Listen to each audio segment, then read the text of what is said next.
Ladies and gentlemen, welcome back to the JKWD podcast, where we've already released one in 2021, but this is the first one we've recorded in 2021. It's a new year or something, just a flip of the calendar. Kelvin, how you doing today? I'm doing fine, sir. Doing fine. Sitting here, loving life, happy and healthy, not buried under snow. Life is good. Good. Yeah, it's funny seeing you sitting there in another living room. I never know what room I'm getting when I dial in. Somehow you always manage to have the microphone and the chair in the same place. I'm visually mobile.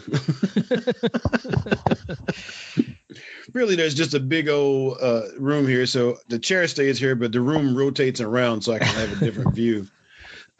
New technology. I'll buy something else later. So how's things going with you? Good. The year on this first Saturday in 2021, or I guess it's Friday today. Forget that. Yeah, today's the second Friday of 2021. Well, New Year's Day. I mean, that doesn't really count because that's New Year's Day. This is like a week later when it's like really in the year. See, that first day was just a party. They call it the first. They partied it, and then we had fun. Okay. Me, I went to bed early New Year's Eve. I didn't wait up. I didn't wait up to make sure we were going to make it into the new year. There you go. You'd hate some rest. Wake up the next morning and go, crap! It's still 2020. How'd that happen? Yeah. But things are good. I don't have any as I tend to say, there's nothing wrong in my life that's not my fault, right? There you go. Right now, so. There you go. The first week of the year was fairly eventful. Even outside of U.S. politics, we had a couple of UFOs crash in Hawaii supposedly, and I didn't see that. There's they think they saw a new craft under a hangar in Area 51. So it's starting off to be there's stuff I'm not catching up with. I mentioned that Area 51 thing. This might be the year the aliens make themselves known. We'll see. Well, if they were watching what else was happening in this week, they'd probably think it's time to intervene. Oh my goodness.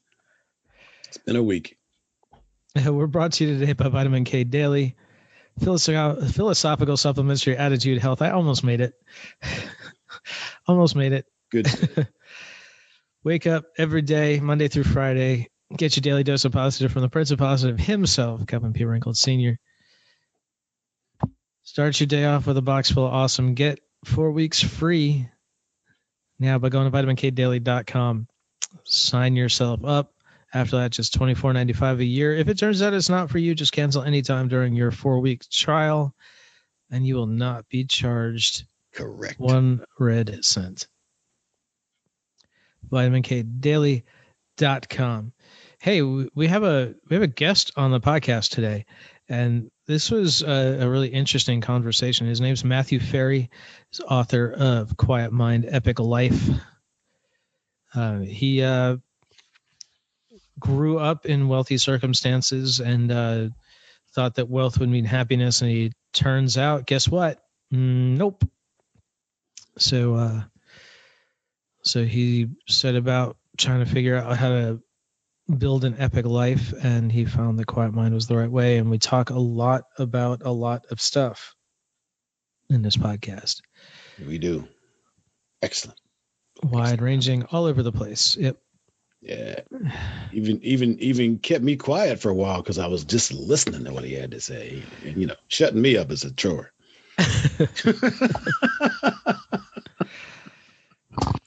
So, yeah. I predict they will enjoy this podcast a lot. Yeah. So give it a listen. And as always, we have show notes and more at jkwdpodcast.com, including everything that Matthew talks about, his app and the 30-day no opinion challenge and all that kind of stuff. and how to get his book as well. And we will play the music on the other side of that. You'll hear our conversation with Matthew Ferry.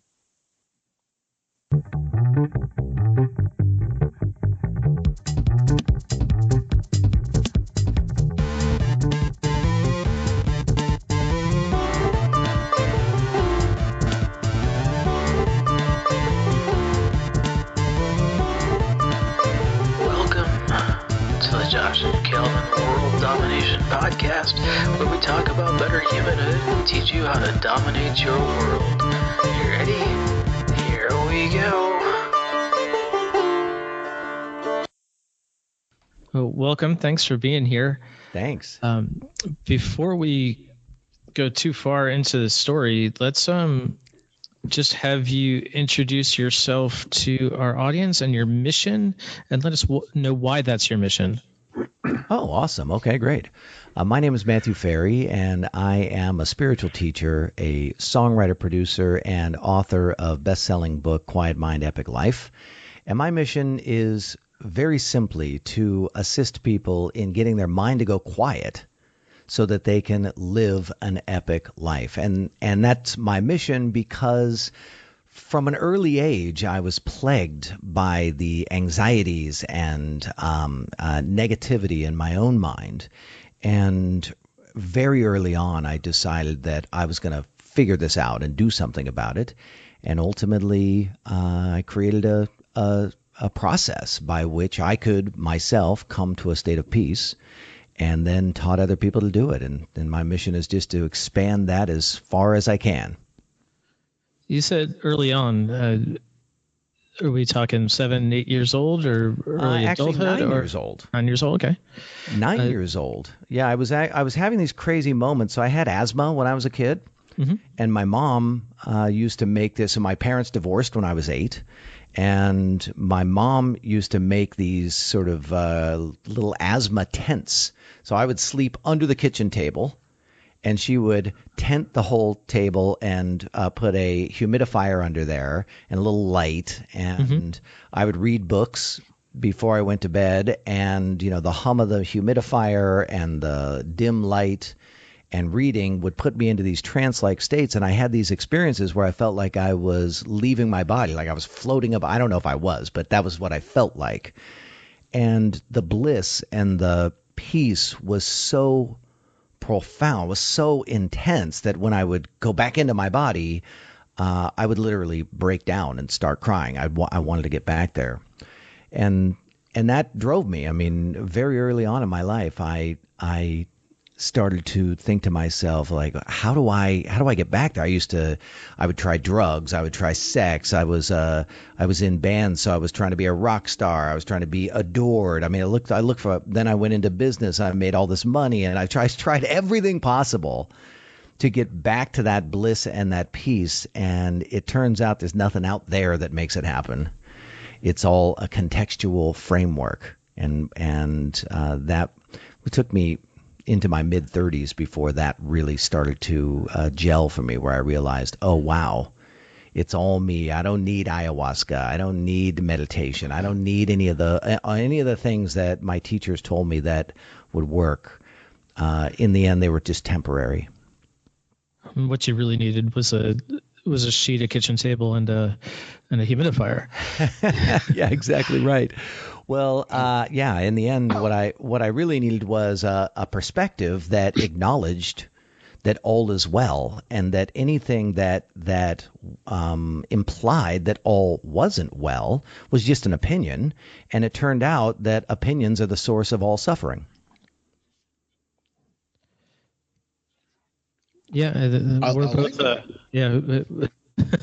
think we're both in agreement there. We've been through some courses that include a no opinion week, an opinion purge.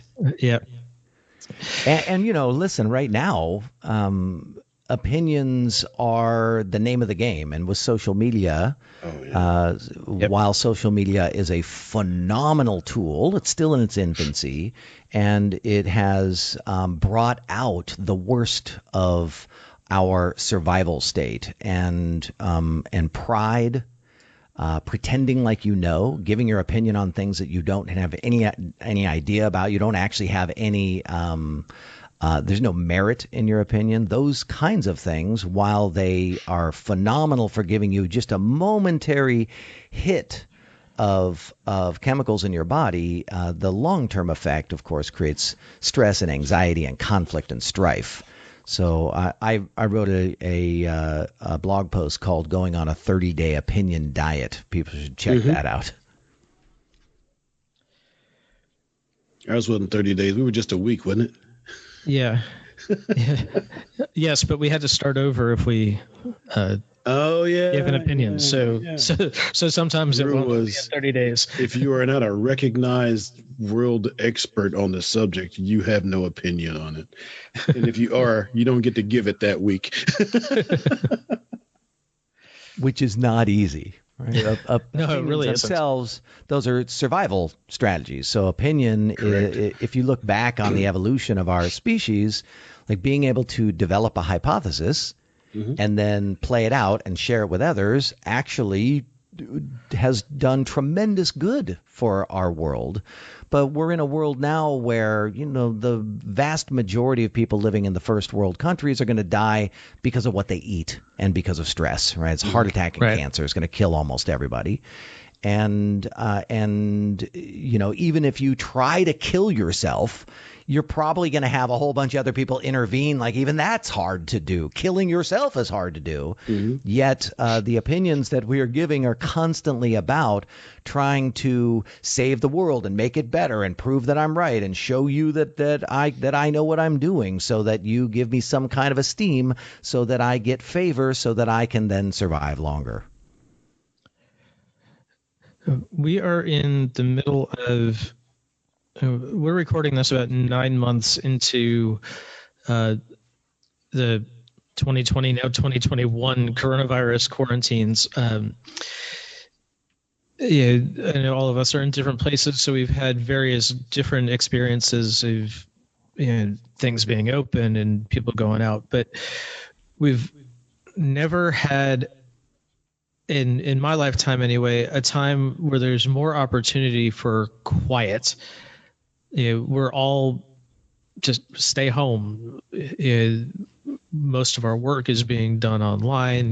We're having this conversation on Zoom, which even if we were in the same city, we probably would be doing anyway, because that's what they tell us to do.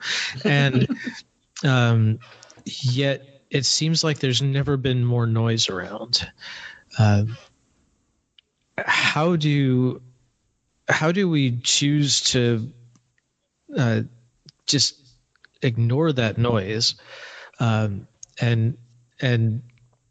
throw those opinions out and let some of the quiet come in and head toward that epic life that you write about?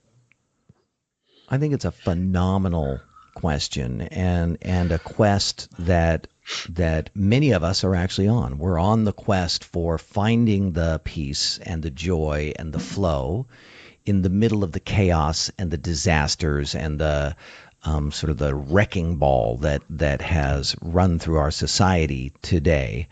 It's going to start with, one, acknowledging that your opinion is the source of your suffering, and that the mind, which I call the drunk monkey in your head, has an opinion on everything, including things it knows nothing about, and that's a survival strategy.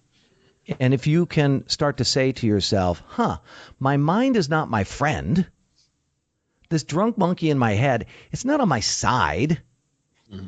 In fact, most of the time, it doesn't even like me. Who else calls you fat or stupid or that was dumb, right? Who else makes fun of you? Right? If people make fun of you, they're not going to be your friends, and yet you listen to the drunk monkey in your head like it is your friend. So you step back and you say, oh, wow, the drunk monkey is a survival tool for human beings, and I'm going to play a game called listen to it like it's a biological mechanism, rather than listen to it like it's me, or listen to it like I'm talking to myself. You're not talking to yourself. You can't get the thing to shut up. If you say, hey, I don't want to think for the next 15 minutes, your mind was like, that's great, but what about all these 94 things that I want to be thinking about? You discover that your mind doesn't care about you. It doesn't care what you want. And that is so profound. That makes such a huge difference when you recognize your mind is not your friend. That drunk monkey in your head doesn't care what you want. That idea alone starts to open up this framework for you going into more peace with how things are. Talk a little bit about the framework, since we set off on that path there.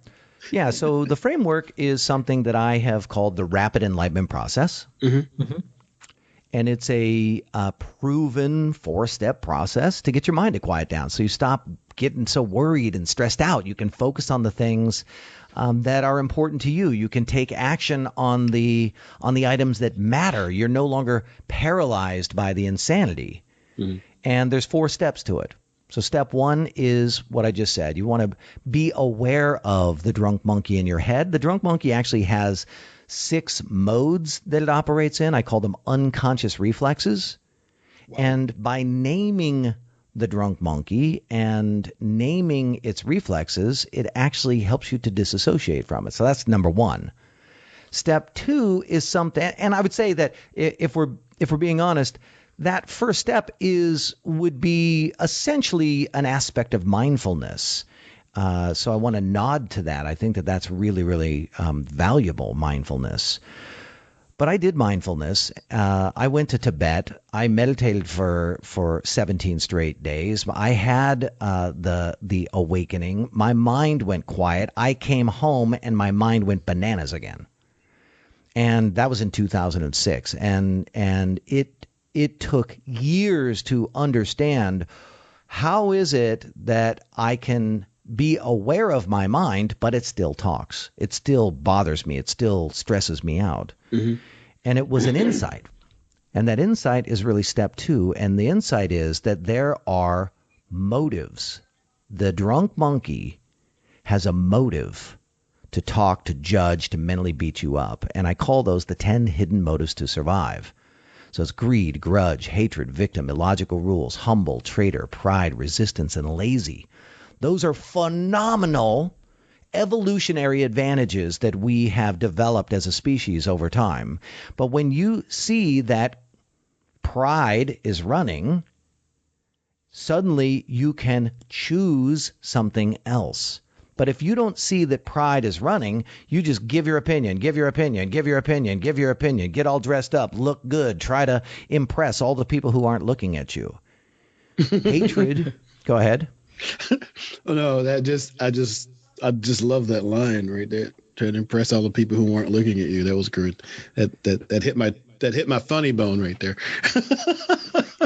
and that is one of the indicators of your mind going quiet. You literally start laughing and giggling about everything because life itself begins to feel absurd. So step 1, you got to see the drunk monkey and its 6 unconscious reflexes. Step 2, you start to discern that the drunk monkey has a motivation. If you remove the drunk monkey's motivation, then there's no need for it to talk. So your mind talks when there is some implied threat, period. Now, there is intuition and there is creativity, and that you get these downloads when your mind goes quiet. It's like there's this profound state of resourcefulness and insight. But that's very different than just the chatter. Step 3 is to use something called enlightened perspectives. And enlightened perspectives are real simple. They just assume that all is well. And I stumbled upon these sort of accidentally. I was studying a man named Dr. David Hawkins, who wrote a book called Power versus Force. And he implemented a research study utilizing applied kinesiology, muscle testing. And he was muscle testing statements, basically, and then applying them to a scale from 1 to 1,000. And in that process of learning muscle testing, which was a profound pain, by the way, it took me 20 years to really get some mastery around it, I began to discern that statements that implied that all is well fundamentally strengthened the body. And statements that implied that something was wrong or something needed to be fixed or something needs to change fundamentally weakened the body. So when you are reflecting on your life and you think, I need to change that, you actually weaken yourself. And when you weaken yourself, you put yourself into a survival state. And when you put yourself into a survival state, here comes the drunk monkey. He's like, I need to fix it. Let me do something about that.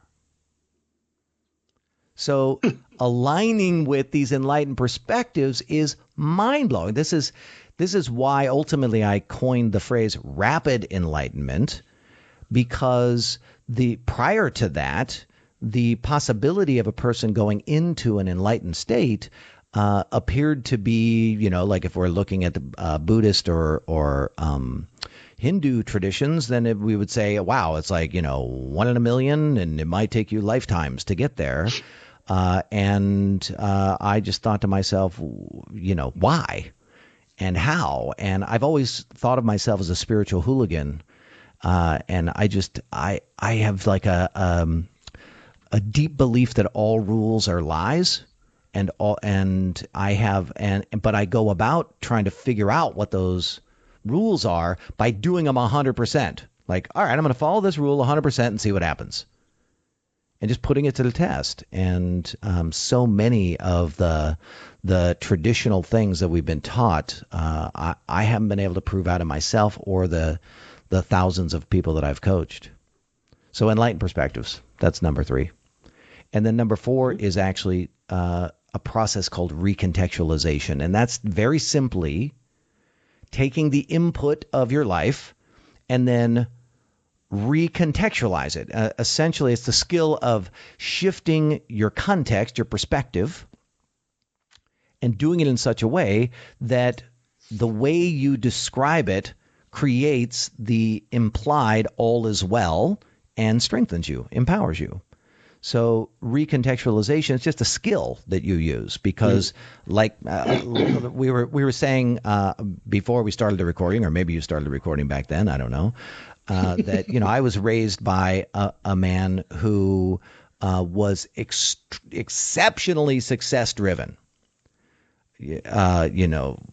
I was raised in a way where, we had we had the Mercedes, we had the flew around in the private jet, we had the later in life, the Rolls Royces and I was in this zone of like abundance.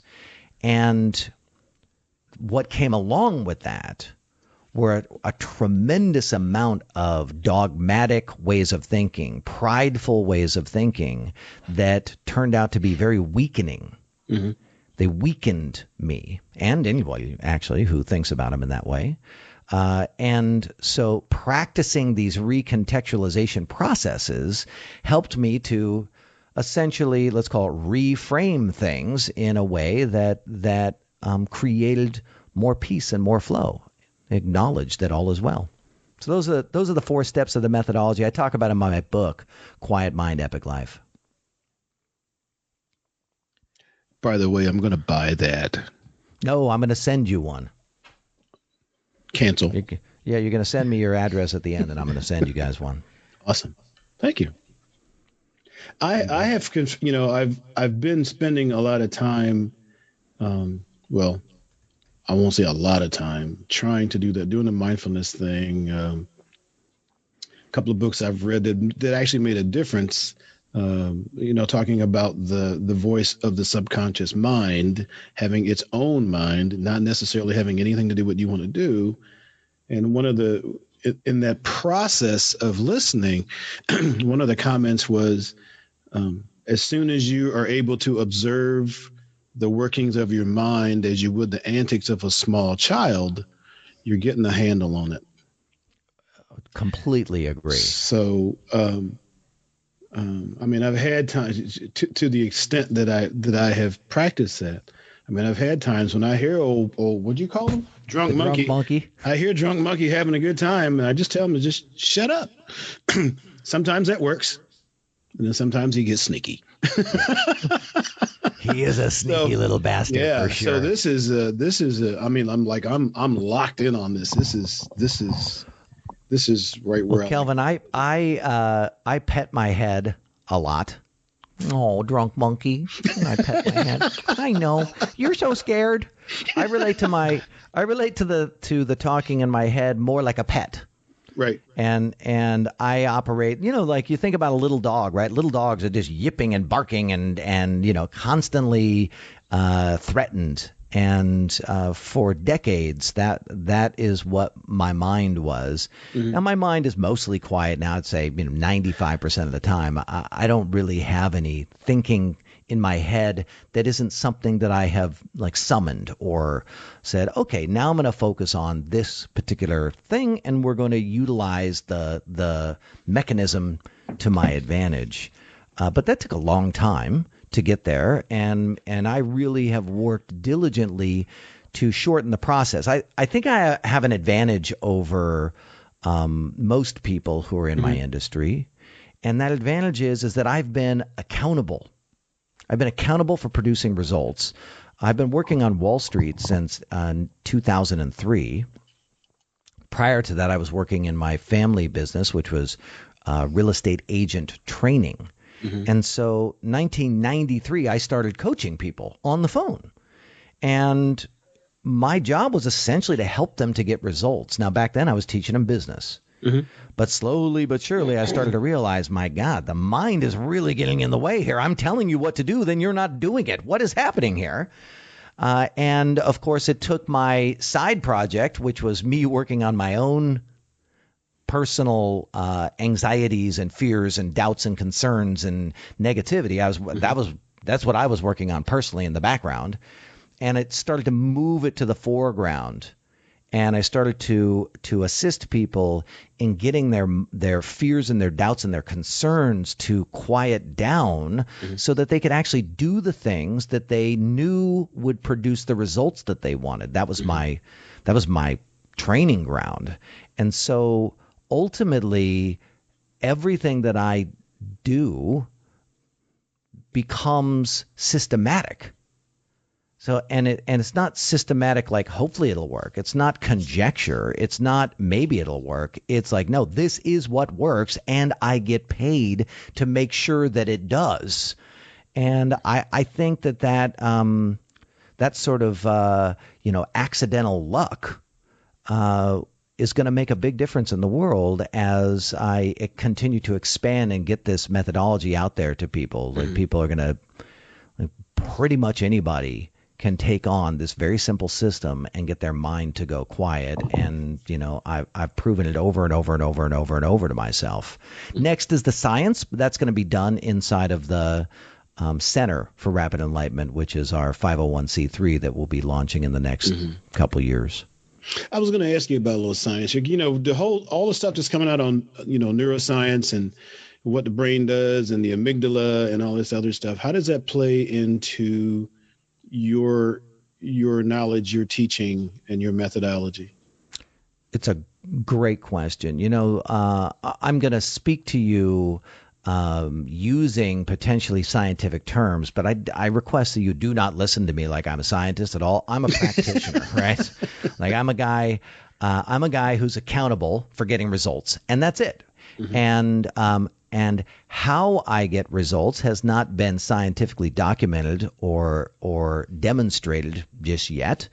And I'm eager to do that. In fact, I got a card sitting right here in front of me from a scientist that we have engaged who is going to conduct our first study. Awesome. But then the pandemic hit and delayed our efforts.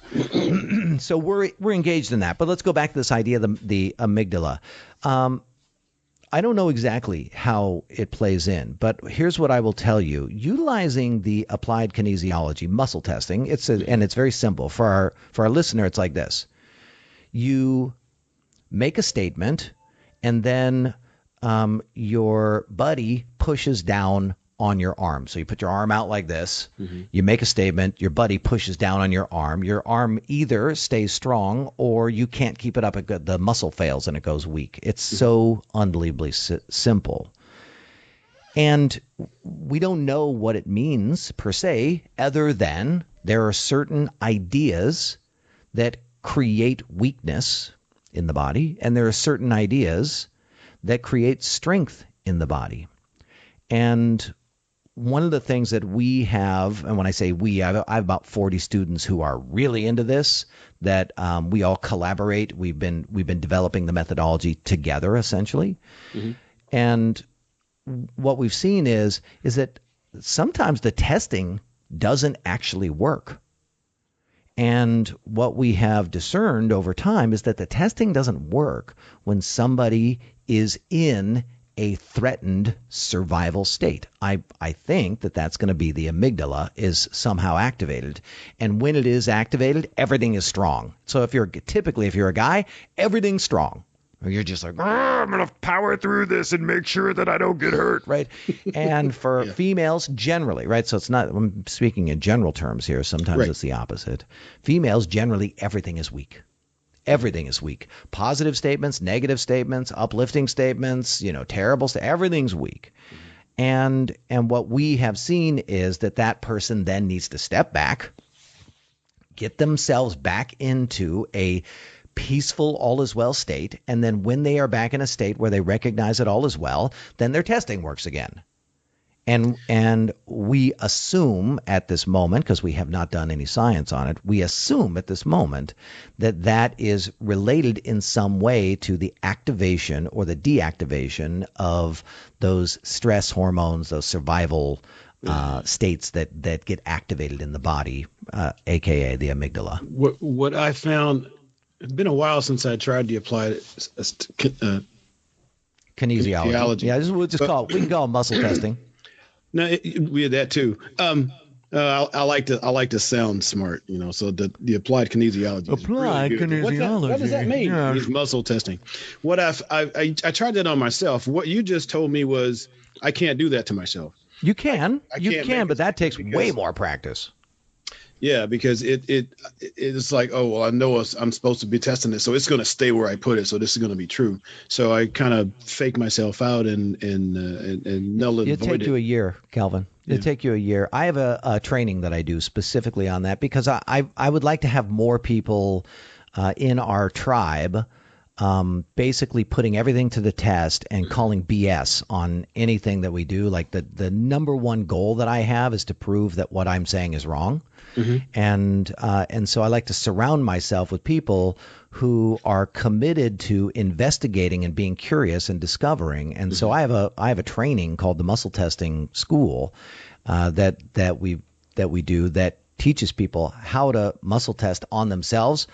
But brother, man, does it take some commitment, and it probably take you a year or so to feel confident. Whereas, like if you and I did testing together, and I came over and was pushing on your arm, probably within about an hour or so, we could start to get some consistency in the readings that we were getting on your arm.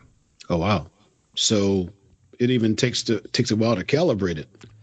Yeah, like I have an intention to muscle test on Oprah's arm and on Joe Rogan's arm. Those are two people that I would like to do some testing on and show them that there are statements that they're currently thinking that weaken them and statements that they're currently thinking that strengthen them, and show them that the statements that they're thinking that strengthen them imply that all is well. I want them to understand and see on their own arm these enlightened perspectives. That said, I'm probably going to have to work with them for about an hour before I even do the interview to get their testing to be working. That's what I say. Wow. Okay. Things that make you go, That's pretty cool. You bringing back stuff. I'm 20 years into this process. You know what I mean? Excellent. It's like taking a long time. Well, you look like you're like 19, so cut it out. Woohoo! Well, I like that. I'm 53 years old. And like I said, this journey to be at peace started when I was about 9, and then my journey to be successful and live an epic life started when I began to work for the family business at 21, and somewhere around 2003 they really started to converge, where I saw, oh wow, if you have a quiet mind, for some people, 'cause some people are interested in that, a lot of people aren't. If you have a quiet mind, it's actually easier to do the tasks necessary to create an epic life. Mm-hmm. And if your mind is chatty, then it's actually way more difficult to do the tasks necessary to live an epic life. And, living an epic life is skill, system, discipline, procedure, process, it's being an effective communicator, blah, blah, blah, right? It's like, go back to my lineage. So my father was my mentor. My father's mentor was a man named Earl Nightingale. Mm-hmm. And Earl Nightingale's mentor was a man named Napoleon Hill. So like my lineage comes from that sort of success motivation background. And so putting these two things together, the spirituality in a non-woo-woo fashion, mm-hmm. with the success principles, I think that's I think it's an interesting way to live. Yeah, I mean, Josh and I went through the one program, the MKMMA, Master Key Mastermind Alliance, which Charles Hanel was the thing for there, and we learned in that basically that they do go together, and the natural laws affect everything else, and if we ignore them or we don't know them, that they don't work for us. Josh. And I'm one of those not quite woo woo guys. Josh is very practical and stuff, so he and I balance each other off very well. Because if I'm out on a cloud, he'll like make it rain. He's got a lasso. He's pulling you back in. Yeah. He's good for me that way. Or I'm just like, hey, watch out for gravity. Just while you're up there, just know that's it's a possibility. That's why I'm down here. and that's it. So that was good teaching, but and they brought us into a lot of stuff. But the stuff that you have here, I mean, this is like I have to read this book now because I can't wait. It speaks to all the stuff. Because I'm a life coach also, and so it speaks to all the stuff I want to teach, and some of it I know it to be true. I'm Think and Grow Rich. I'm all those guys. Oh yeah. But somewhere in there gets to be a little friction. I believe it. I do it. I teach it. It works for the people I teach it to. Yeah. And then, but it also works for the people that you and I teach it to because they're predisposed to it. And so when my mentors of the past, I think, working for my father, basically I was being like I was drinking from the fire hose, and I think over about a 15-year period, I read or studied or mentored under or went to workshops or consulted by about 160 different teachers, and I thought of myself as like the crash test dummy of enlightenment. So I was like, I'm going to put this to the test and see if it actually works. Mm-hmm. And I was pretty shocked. I mean, it was a little bit of a heartache to discover how much of the personal development industry was actually meant to hook me or sell me or fascinate me, but didn't actually produce the result. It was more like a copywriter discovered, oh wow, if I say it like this, then people will buy it. Mm-hmm. And then the crazy thing is that then other teachers and coaches and authors like took that same information and they like brought it into their own method, never really putting it to the test. And for me, it really was about like, if it works, then I get paid. And if it doesn't work, I don't get paid. And the people that I was working with, especially when I moved into Wall Street, their level of skepticism and discernment was higher versus a real estate agent, right? A real estate agent is a much more open person typically. Whereas on Wall Street, this is a much more university education-based person. And here I was coming with these ideas that were not scientifically proven. And it had to work, period. Had to work because they were paying me a lot of money. So we've talked a lot about quiet mind. Let's move to the other part there, epic life. How do you define epic life? And for people who can't envision their own epic life but think it sounds good, how do you set them on a path of finding theirs? I think that's a phenomenal question. I do a process. In fact, I would encourage our listener to go and download my free app on their Apple or their Google operating system on their phone. And in there's a section of all my webinars. So I do a webinar every month for my broader community as my gift and service to the community. And we just did a process called enlightened goal setting. And so that's in the app for them to go through. But the high level of enlightened goal setting is this recognition that typical goal setting implies that something's wrong, something's broken, it needs to be fixed, it should be better, it could be better. And the moment you go into that framework, that idea, it should be better, it could be better, blah, blah, blah, blah, blah.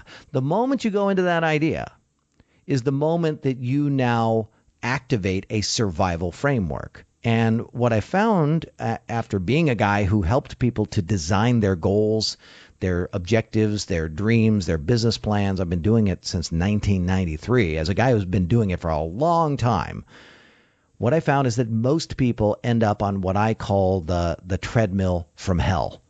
They set some kind of goal the same way. I'm going to lose weight, and I'm going to retire, and I'm going to have better relationships. It's like the same goal over and over and over and over, and they're just kind of inching along, never really having what I call the quantum leap.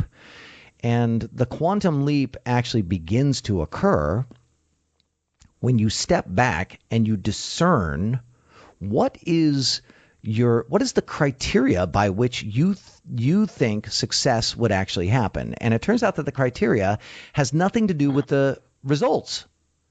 The criteria has to do with the experience. So I utilize a series of questions that I learned in my NLP days called criteria questions. And the question is just what's important about. So, Josh, I would start by having them say, all right, 2021, what's the most important thing that you want to achieve that you think would create an epic life for you? And they would tell me what it is. And, I had a client, for example, recently who wanted to create wellness retreats. What's important about the wellness retreats? And she said, well, it's made such a difference for me. And, I really got so much value out of finally taking care of myself that I want to share that with other people. Awesome. Then you keep going. What's important about that? And then oftentimes they say, what do you mean? And you say, well, what's important about helping other people see the value in taking care of yourself? And then they say something like, they'll go chunk up another level. Well, gosh, I think that it's so valuable to recognize that if you feel good, that you can do better in your life. And I was like, okay, that's great. Now you go to the highest level. Ultimately, you have taught people that it feels good to take care of yourself, that you'll do better because you've taken care of yourself. Ultimately, you took care of yourself. It felt great. You wanted to share it with the world. You've now created that. Ultimately, what does all of that do for you? And when you get to that question, most people come to some kind of value statement. I'll just be happy. I'll be inspired. I don't know. I'll feel good. I'll feel peaceful. There's some kind of experiential term. Then the key is to look into your life and say, okay, well, where is that already happening? Because what you'll find is that you don't actually need to change anything. Mm-hmm. That the thing that you want is already here. And the thing that you want is an internal experience. It's a contextual framework. And if you begin to apply your goal now, let's say your goal is to be at peace. If you say, all right, well, how do I be at peace with money?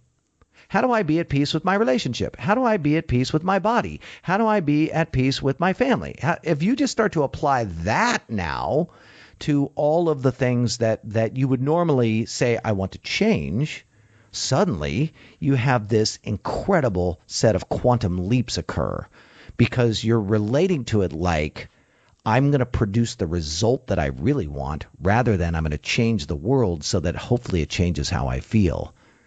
And when you come at your life from that perspective, there's a tremendous acceleration. And the reason being is you give up probably 70% of your goals. Like 70% of your goals, you're like, that's BS. Why was I even going after that? And you hone in on the ones that are actually meaningful to you.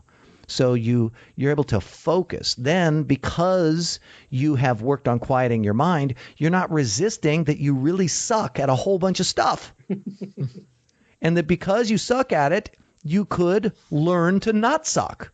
And that learning to not suck is a long, arduous, hardcore process.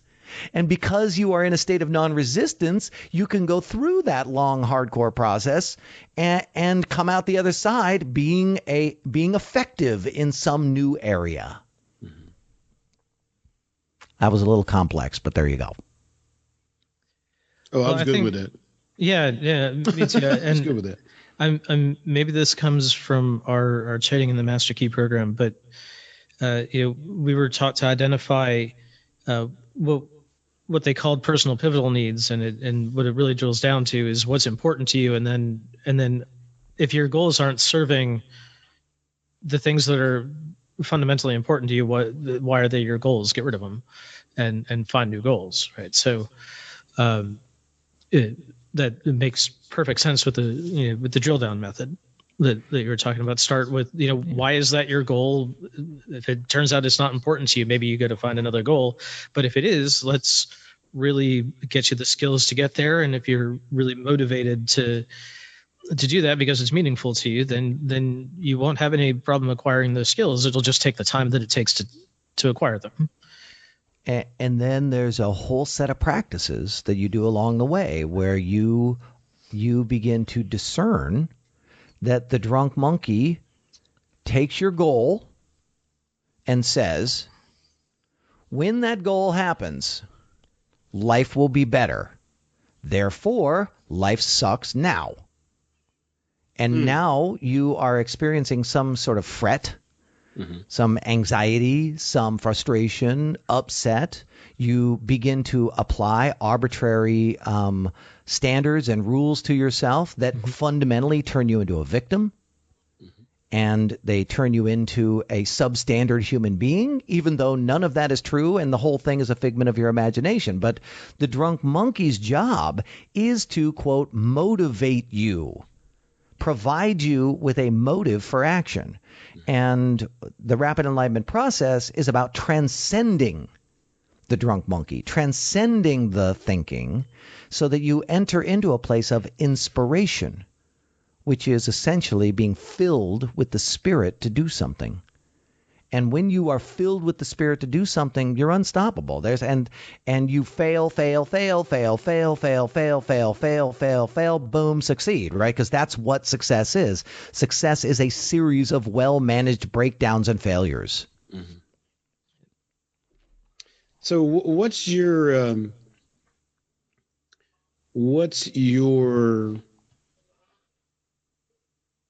view of what we call the law of attraction?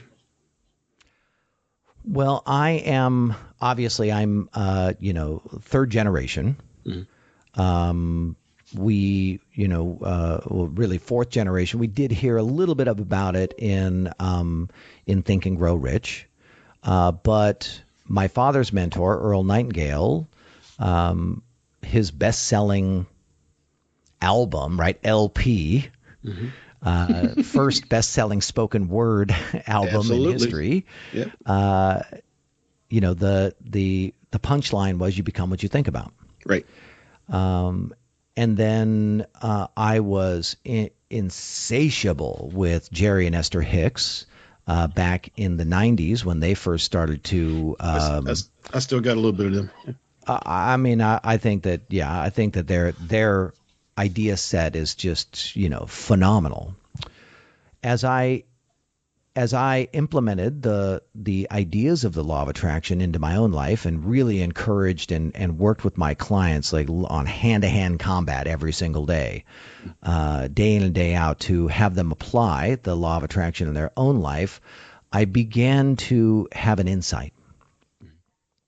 And the insight is that we're all one thing expressing itself with infinite variety.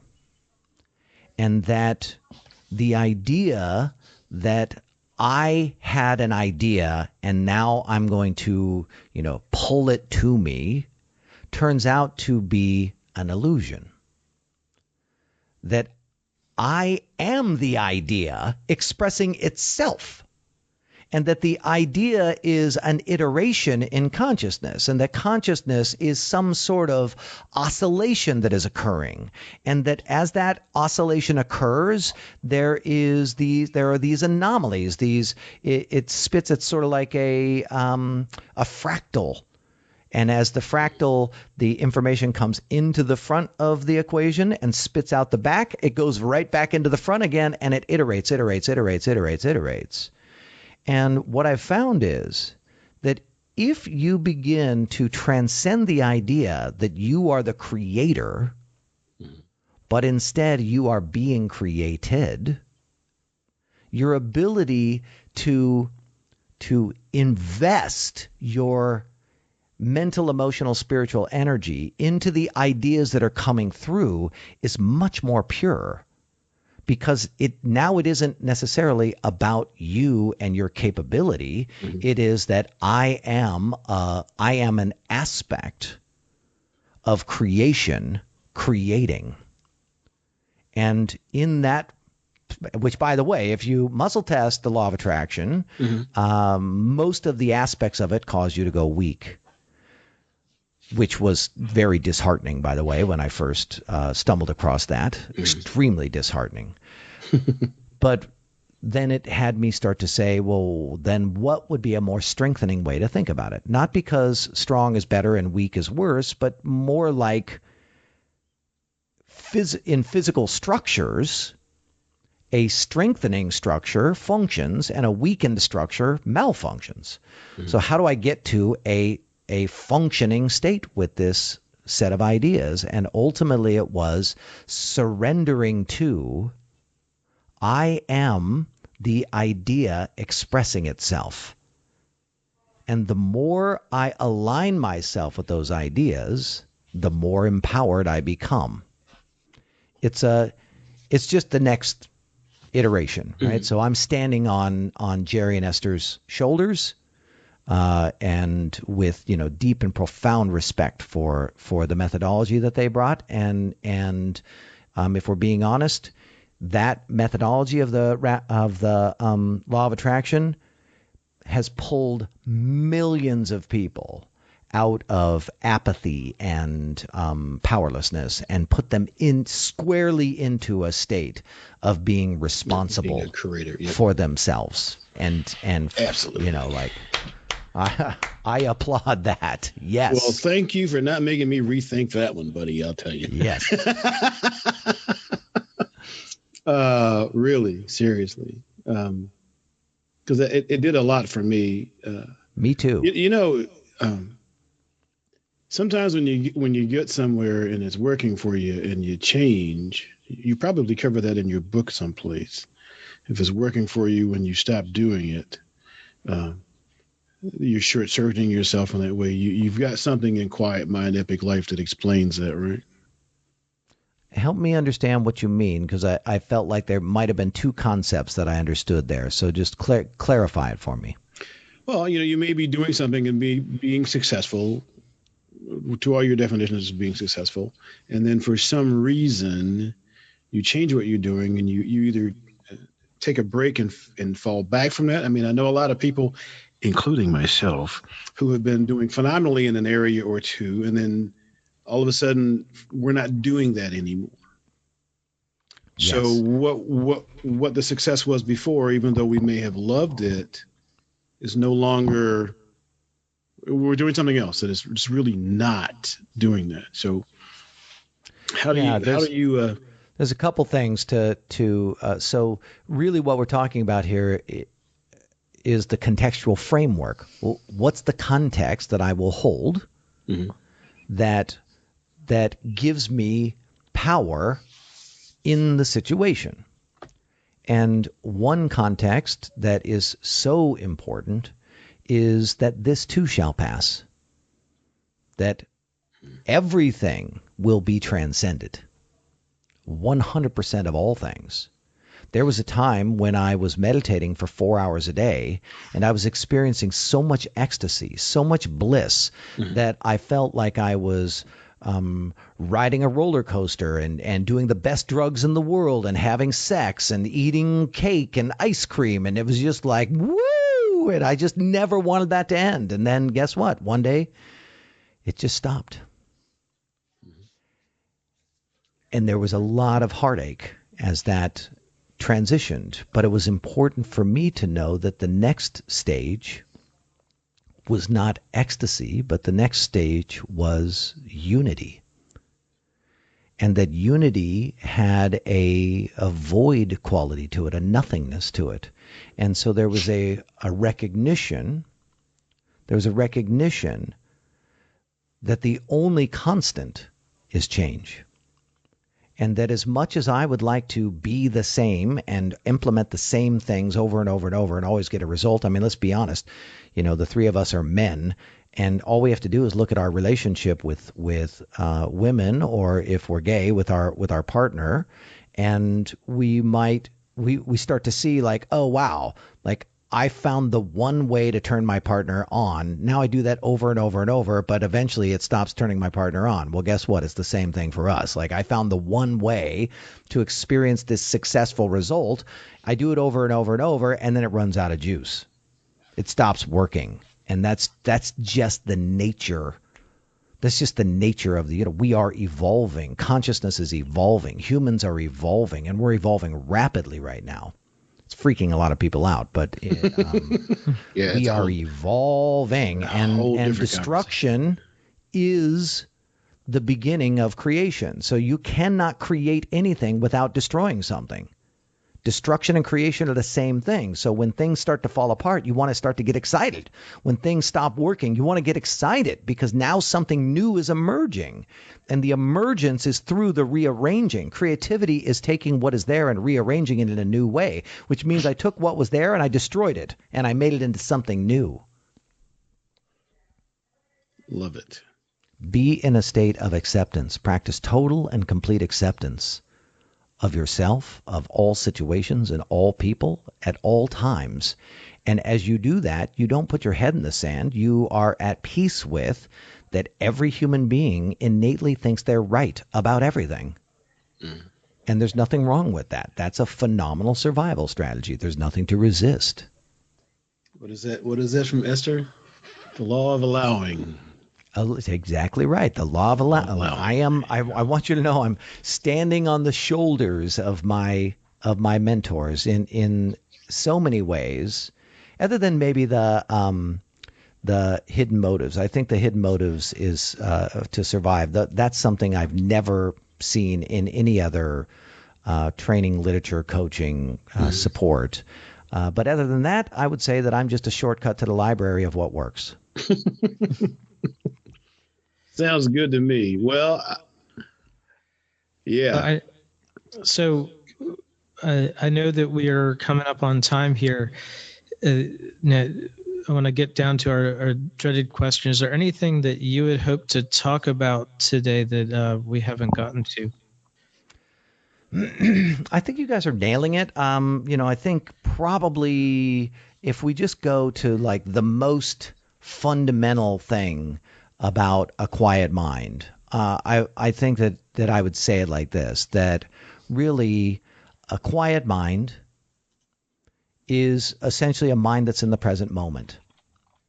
And it means that you're free from stress, worry, and concern. And that's a big deal because according to the American Institute of Stress, 73% of Americans say they deal with psychological stress on a regular basis. And you and I, we all know, like in 2020, when those results come out, it's probably going to be like 95%. Who knows? But it's definitely gone up. And that's bad news because you make bad decisions when you're stressed. You don't see things clearly. You're not easy to be around. You're a pain. Your creativity is diminished. Your energy is zapped. And if you're going to achieve your goals and create what I like to call an epic life, well, then you want the best version of you to influence every aspect of your life. And the good news is you can learn to quiet your mind. And when you do, all of those debilitating effects begin to disappear. And you get that stressed out survival mode out of your system. And anybody can learn how to develop a quiet mind. Matthew, Awesome. Thank you so much for being here. Where do you hang out most on the web? Where do you want people to find you? Best place to find me is probably on my website, MatthewFerry.com, MatthewFerry.com. And you can also download my app. So I'm sort of updating my blog on a pretty regular basis, and I'm updating the webinars that we do in my app, and then I have a bunch of free resources there for them. And the app name is just my name, Matthew Ferry. Great. Well, we'll have links to that stuff in the show notes. And thank you again. I think this is a great hour well spent. And have a wonderful rest of your day. Rock and roll. Let's do it.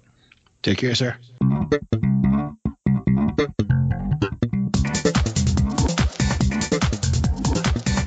Hey, thanks for listening. Show notes and more at jkwdpodcast.com. Don't forget to subscribe, leave a review, and share with your friends, and we will see you next week. Bye!